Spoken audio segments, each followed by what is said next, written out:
KSRTC ഡ്രൈവറുമായുള്ള തർക്കമാണ്, mayor Arya രാജേന്ദ്രനുമായുള്ള തർക്കമാണ് കഴിഞ്ഞ ഒരാഴ്ചയോളമായിട്ട് കേരളം ചർച്ച ചെയ്യുന്നത്. ഏതായാലും ഇതിൽ വളരെ സാധാരണക്കാരനായിട്ടുള്ള യദു എത്ര രാഷ്ട്രീയ സമ്മർദ്ദം ഉണ്ടായാലും അല്ലെങ്കിൽ അവർ എത്ര വലിയ പദവി വഹിക്കുന്നവരായാലും ഇപ്പോൾ മേയർ ആര്യ രാജേന്ദ്രൻ അതുപോലെ തന്നെ സച്ചിൻ ദേവ്, ഭർത്താവായിട്ടുള്ള സച്ചിൻ ദേവ് MLA എന്നിവർക്കെതിരെയാണ് യദു ശക്തമായി തന്നെ നിയമത്തിന്റെ വഴിയിലൂടെ മുൻപോട്ട് പോകുവാനായിട്ട് തീരുമാനിച്ചിരിക്കുന്നത്.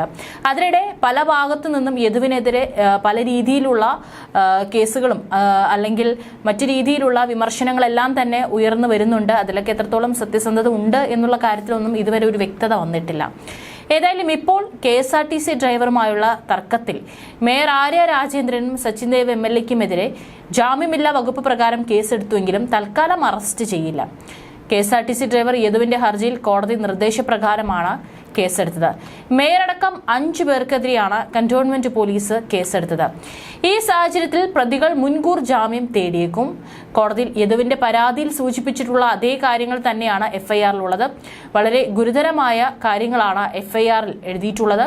ബസ്സിലെ CCTV ക്യാമറയുടെ മെമ്മറി കാർഡ് പ്രതികൾ സ്വാധീനം ഉപയോഗിച്ച് നശിപ്പിച്ചുവെന്നും സച്ചിൻ ദേവ് MLA ബസ്സിൽ അതിക്രമിച്ചു കയറിയെന്നും FIR-ൽ വളരെ കൃത്യമായി പറയുന്നുണ്ട്. വളരെ ഗുരുതരമായിട്ടുള്ള ആരോപണങ്ങളാണ്.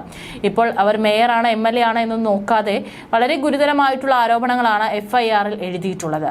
MLA അസഭ്യ വാക്കുകൾ ഉപയോഗിച്ചതായി FIR-ൽ പറയുന്നുണ്ട്. ആദ്യം യദു പോലീസിനെ സമീപിച്ചെങ്കിലും തനിക്ക് വേണ്ടത്ര അല്ലെങ്കിൽ താൻ പറഞ്ഞ കാര്യങ്ങളിൽ അവർ കേസ് എടുക്കുന്നില്ല, യാതൊരു നടപടിയുമില്ല എന്ന് കണ്ടപ്പോഴാണ് നേരിട്ട് യദു കോടതിയെ സമീപിച്ചത്. അവിടെ നിന്ന് കോടതിയുടെ നിർദ്ദേശപ്രകാരമാണ് കേസെടുക്കാൻ പോലീസിനോട് നിർദ്ദേശിച്ചത്. തുടർന്നാണ് FIR-ൽ കേസെടുത്തപ്പോൾ FIR-ൽ ഇത്രയും ഗുരുതരമായ ആരോപണങ്ങൾ മേയർക്കെതിരെയും അതുപോലെ തന്നെ ഭർത്താവായിട്ടുള്ള സച്ചിൻ ദേവ് MLAക്കുമെതിരെയും ചുമത്തിയിരിക്കുന്നത്. കോടതിയിൽ നിന്ന് ലഭിച്ച പരാതിയിലെ ആരോപണങ്ങൾ അങ്ങനെ തന്നെ FIR-ൽ ഉൾപ്പെടുത്തിയിരിക്കുകയാണ്. കോടതി നിർദ്ദേശപ്രകാരമാണ് ഇത് എന്നാണ് അറിയാൻ സാധിച്ചത്. തിങ്കളാഴ്ച യദുവിന്റെ ഹർജി പരിഗണിച്ച Thiruvananthapuram judicial first class magistrate കോടതിയാണ് കേസെടുക്കാൻ കന്റോൺമെന്റ് പോലീസിന് നിർദ്ദേശം നൽകിയത്.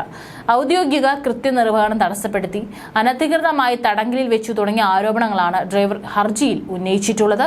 ഇതിന്റെ അടിസ്ഥാനത്തിലാണ് കോടതി നിർദ്ദേശപ്രകാരം ജാമ്യമില്ലാ വകുപ്പ് ചുമത്തി കേസെടുത്തിരിക്കുന്നത്. അതുകൊണ്ട് തന്നെ മേയറിനെയും ഭർത്താവിനെയും പോലീസ് അറസ്റ്റ് ചെയ്യേണ്ട സാഹചര്യമുണ്ട്. പക്ഷേ തൽക്കാലത്തേക്ക് അറസ്റ്റ് വേണ്ട എന്നാണ് അറിയിച്ചിട്ടുള്ളത്. നേരത്തെ ഗതാഗതം തടസ്സപ്പെടുത്തിയതിന് അഭിഭാഷകന്റെ ഹർജിയിൽ ജാമ്യം ലഭിക്കുന്ന വകുപ്പ് ചുമത്തി മേയറും MLAയും അടക്കമുള്ളവർക്കെതിരെ കേസെടുത്തിരുന്നു.